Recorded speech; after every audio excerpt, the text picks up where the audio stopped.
It's B-roll footage. Get it?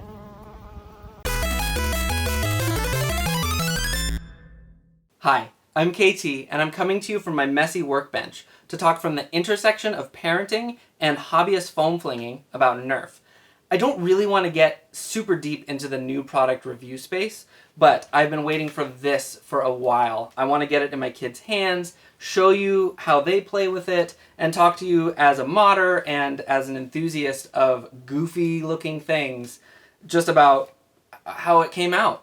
I think when Nerf announced their collaboration with Roblox, there was a little bit of a surprise in the Nerf hobbyist community. Even though my family doesn't play Roblox, I've worked around enough kids who do to know how much of a force it is in young to preteen kids' time. From my perspective, it makes total sense that they would want to get some of those kids out on the field with Nerf blasters in their hands and simultaneously make a move into the digital space with their own Nerf FPS. From what I've seen in reviews by American Foam and others, most of the Roblox blasters are existing Nerf blasters reskinned. The Jailbreak Jolts, the Rocket Launcher Strife, and the Shark Fin Mega Blaster. But Adopt Me Bees is a little bit different. It combines mechanisms that I don't think have existed together in a Nerf blaster before, and offers a really distinct look and play style that I think matches with at least my kids, and I think many kids' desires in a Nerf blaster pretty well. The Adopt Me Bees blaster is a lever-action priming 8-round cylinder blaster, meaning it can fire 8 shots without reloading. Since it's a front-loading cylinder blaster, like a demolisher or a hammer shot, it's easy to pick up darts off the field and keep reloading as you play. The reloading mechanism on the Adopt Me Bees blaster can be a little bit cumbersome because most of the cylinder is covered by the decorative plastic on the front of the blaster, so you have to insert darts one at a time through this loading slot that's cut out of the front. This is different from a blaster like the Disruptor that gives you pretty free access to most of the chambers on the cylinder at all times.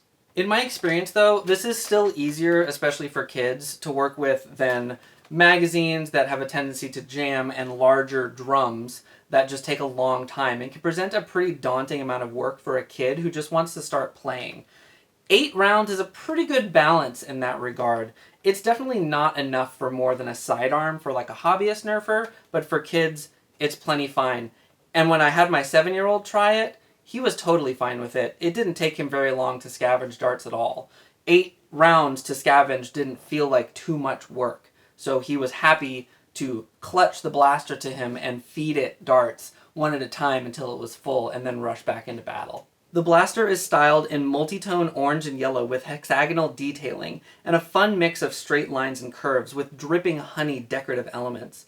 The paler orange plastic is a different kind of plastic than I'm used to seeing in Nerf products. It feels softer and has a faux wood texture. I haven't experienced this in a lot of other blasters in the past. The bright orange parts feel like what I'm used to, and the honey bits are super glossy. I absolutely adore the look of this blaster, and my kids love it as well. Ah! I tried to spend like 5 minutes chasing down the flies that were in here. I think they're jealous of the bees in this situation. Not Adopt Me flies, that would be a much uglier blaster. I finally just had to turn on a light bulb on the other side of the studio, draw them over there, and hope that they don't get redrawn back to this one.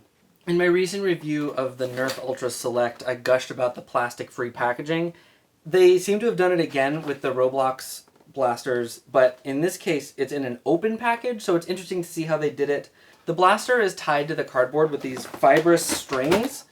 I'm not exactly sure what they are, but presumably they're paper-based. It looks like they may actually be twisted paper. So theoretically these are recyclable, or at the very least they'll spend a lot less time in the landfill. You can actually kind of unfold them. You can see that they're actually just thin paper twisted together.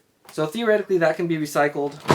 And then as you can see here, the darts are again wrapped in a paper bag and not put in a plastic blister pack, which is the worst thing ever. So it seems like none of this package is going to become microplastic in the ocean, and I think that that's a big step up. The blaster does come with 8 Nerf Elite darts in orange and yellow. I do like the touch of the matching darts for the blaster. They look really good in the blaster. This is usually the part where I tell you truthfully, that Nerf's Elite Dart is the worst dart made by a major manufacturer right now, and that you should go buy Adventure Force / Dart Zone darts at Target or Walmart. This is also usually the part where I tell you, oh, the blaster has regular Elite performance. That's not quite what happened, though. The included Elite darts did bumble off to every side like their namesake bees, but they shot 10 to 15 feet per second faster than Elite standard. When I switched to the nicest, newest Adventure Force darts I could find in my bin, they definitely flew straighter than the Elites, but on average were a little bit slower. Either way, the blaster performs well, even hitting a few errant shots in the 90 to 100 FPS range, suggesting there might be some potential for modding if you can keep it closer to that level. This blaster does come with a code to add this blaster to your arsenal in the Nerf FPS on Roblox.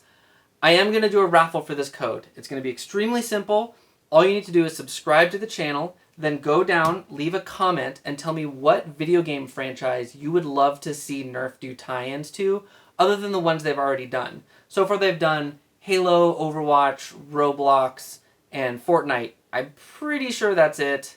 There's probably something I'm forgetting, but something that they haven't done that you would love to see. Tell me what it is. Subscribe to the channel.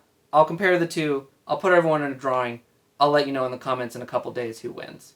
Anyway, I am super excited to see how this blaster handles in kids' hands. So, even though it says 8+ on the box, I'm going to throw caution to the wind, hand it to my recently minted 7-year-old as a late birthday present, and see what he thinks. Let's check that out.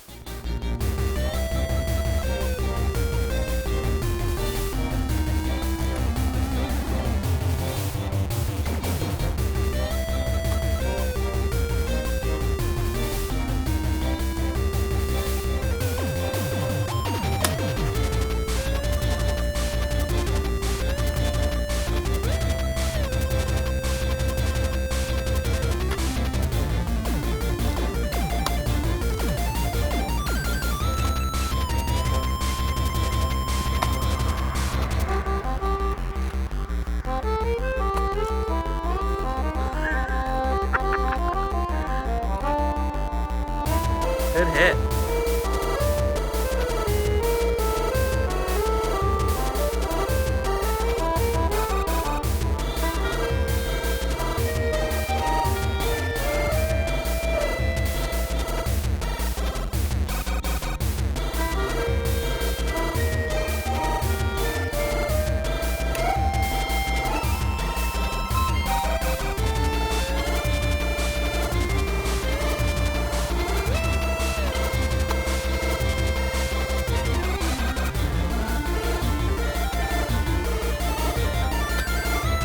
Ooh.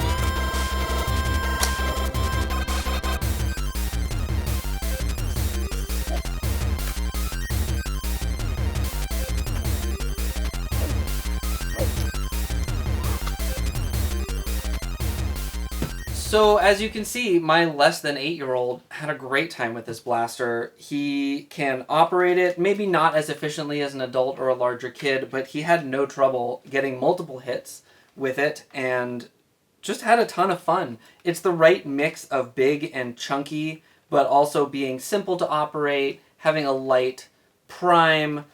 He just had a wonderful time with it. We did take a second to open the blaster up and check the inside. I was a little bit curious about the potential for modding this thing. One of the things that I was thinking about was the sling fire, and this is a pretty well-known lever-action Nerf blaster. They've only made a few. This one is a mag-fed Springer. You crank it down, and you fire just like this, but you have to put magazines in instead of using the cylinder. This is a really fun blaster, but it has a tendency to jam unless you do a lot of modding work on it to make it operate smoothly and be really slick. So to be able to take this kind of action that I think is really easy for kids, partly because it's geared inside, to see this use that same mechanism was very exciting for me as a parent. I was definitely excited to find out that while the priming handle has some back and forth wiggle in this direction, if you look here you can actually tell it's metal. There's a metal priming handle inside all this plastic.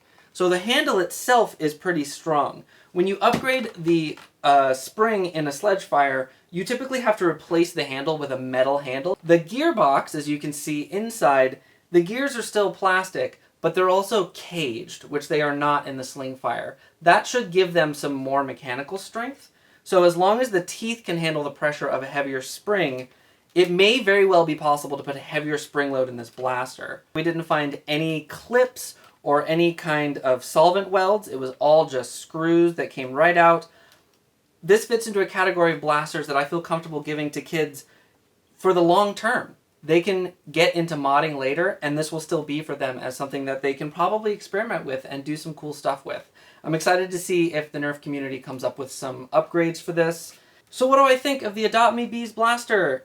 I love it. My kids absolutely adore it. It works better than expected. It looks really great. For $30, for a blaster of this size, that's not terrible, especially considering that you're paying for the Roblox licensing on the blaster as much as you are paying for Nerf.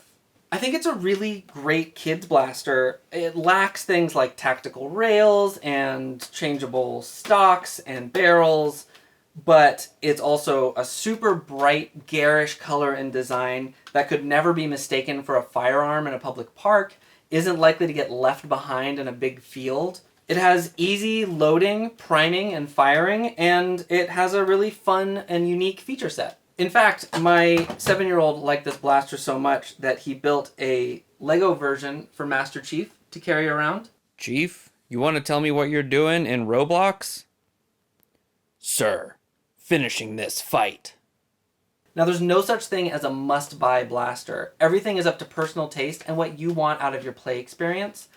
But if you like the way that this looks, you should buy it. Kids are going to absolutely love this thing, whether they're into Roblox or not. I don't think that they need to be into Roblox in order to enjoy this. So I do definitely recommend it. So there you have it. My take as a parent and a hobbyist Nerfer on the Adopt Me Bees blaster by Nerf and Roblox. If you like this video, I always appreciate a like, a subscription if you want to see more. I'm going to be doing some more modding based stuff pretty soon and talking about some other bigger topics, I think. Also, be sure to enter the giveaway if you're so inclined. Instructions are down in the description. And I guess that's it. I'll see you around, and I hope to see you on the field.